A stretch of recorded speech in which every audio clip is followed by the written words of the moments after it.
C'est un club bien connu dans le milieu de la boxe, le Léo Lagrange Savate Boxe français. Mais ce club de Nantes est ce soir au cœur de l'actualité, non pas pour des résultats sportifs, mais pour des soupçons d'agression sexuelle. 2 entraîneurs, un père et son fils, sont mis en cause. Bonsoir Fanny Borius. Bonsoir Virginie. Vous avez enquêté depuis quelques jours sur ce dossier. Tout a démarré avec la réception d'un mail il y a quelques jours. C'est ça, un mail qui a été envoyé à plusieurs médias, dont France 3 Pays de la Loire. Mail qui fait état d'accusations d'agression sexuelle et de harcèlement au sein de ce club. Il est signé d'anciennes licenciées de ce club et on y apprend par exemple qu'un entraîneur emblématique fait l'objet d'une mesure prononcée en mai 2024, l'incapacité d'exercer fondée sur un défaut d'honorabilité et que son fils est lui sous le coup d'une interdiction d'exercer pendant 6 mois, une mesure prise par la préfecture en novembre dernier. Nous avons rencontré ce collectif d'anciens adhérents, mais également une victime qui a porté plainte contre le père l'an dernier. Regardez notre reportage avec les images de David Jouya. Elles ont en commun d'avoir été licenciées au club de boxe depuis plusieurs années et de l'avoir quitté en novembre dernier, sitôt les soupçons d'agression sexuelle connus de la part de 2 entraîneurs. L'une des adhérentes est partie depuis plus d'1 an, depuis une agression sexuelle que cette boxeuse amateur dit avoir subie dans une chambre d'hôtel par le père à l'occasion d'un déplacement. Elle mettra 1 an à porter plainte.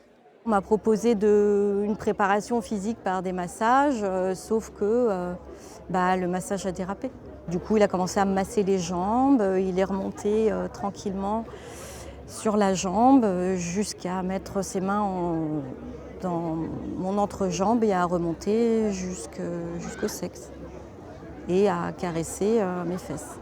Et 15 jours après, j'ai pu en parler à quelqu'un du club qui m'a dit « Mais si, en fait, c'est grave ce qui s'est passé, c'est pas normal.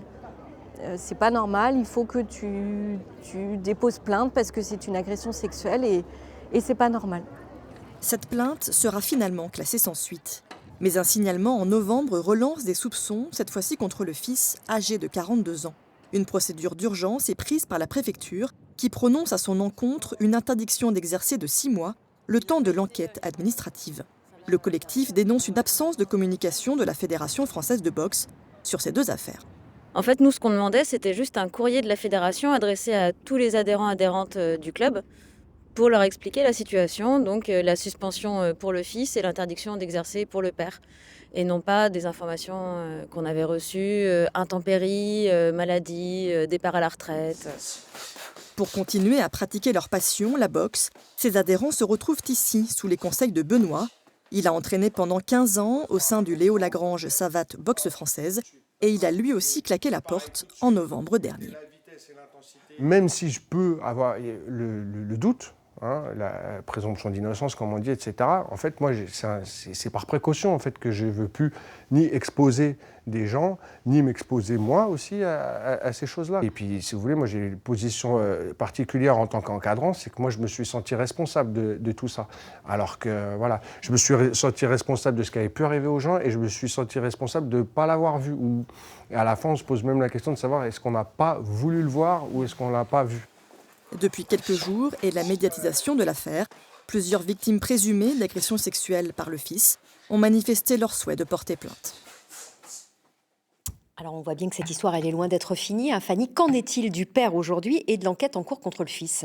Eh bien, pour le père, il fait donc l'objet depuis mai 2024 d'une mesure d'incapacité d'exercer fondée sur un défaut d'honorabilité.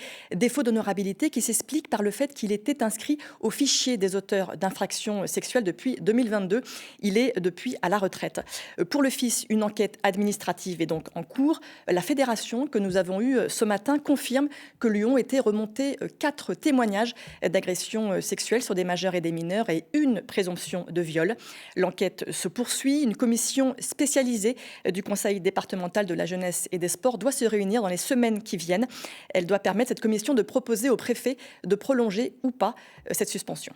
Et que répond la fédération au collectif qui la soupçonne de vouloir étouffer l'affaire ? Eh bien, Virgile Renaudy, en charge des questions juridiques à la fédération, a confirmé que l'actuel président de la Fédération française de boxe est un proche de la famille visée. Il s'agit d'un entraîneur à La Roche-sur-Yon, mais il explique que le président a tout de suite pris des dispositions. Le fils s'est ainsi vu retirer immédiatement sa licence pour 1 an. Et Virgile Renaudy dit prendre très au sérieux ces témoignages. Par ailleurs, des nouvelles élections doivent avoir lieu à la Ligue des Pays de la Loire, puisque le fils était président de la Ligue jusqu'en novembre dernier. Son mandat lui a bien sûr été retiré. Contacté, il n'a pas souhaité s'exprimer. Enfin, sachez que pour tout signalement de violence sexuelle ou de harcèlement dans le milieu sportif, il existe une association, Colosse au pied d'argile. Son site internet, colosse au singulier.fr.